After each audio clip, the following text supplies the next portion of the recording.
Praise lord. దేవుని ప్రశస్తమైన నామమునకు మహిమ కలుగునుగాక.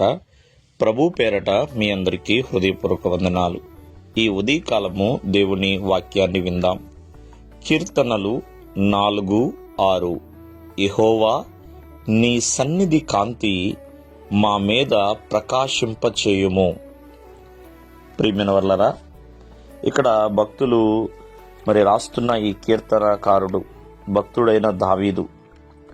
ఆయన కీర్తన రాస్తూ, ప్రభువా, నీ సన్నిధి కాంతి మా మీద ప్రకాశింపచేయము అని వేడుకుంటున్నాడు.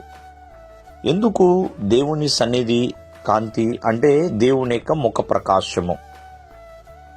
దేవుని ముఖ ప్రకాశమును, ఆ యొక్క వెలుగును తన మీద ప్రకాశింపచేయమంటున్నాడు. ఈ లోకములో ఉన్న కాంతులు వేరండి, అలాగే దేవుని యొక్క సన్నిధి యొక్క కాంతి వేరు.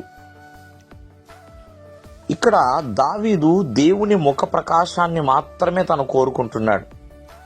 ఆ ప్రకాశము దావీదు మీద గనక పడితే దావీదు అంతకంతగా వర్ధిల్లడానికి, దేవుని యొక్క ముఖ ప్రకాశాన్ని బట్టే దావీదు అంతకంతకు వర్ధిల్లాడు.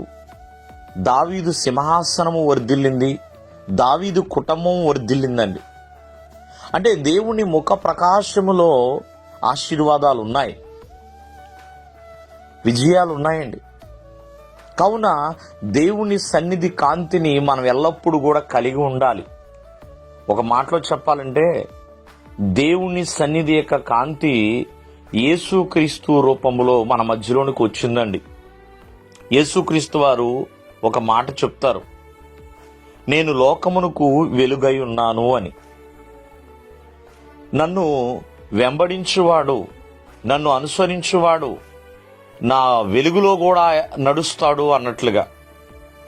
కావున ఆయన వెలుగై ఉన్నాడు కాబట్టి ఆయన వెంబడించేవాడు ఆయన వెలుగులో కూడా నడుస్తాడు.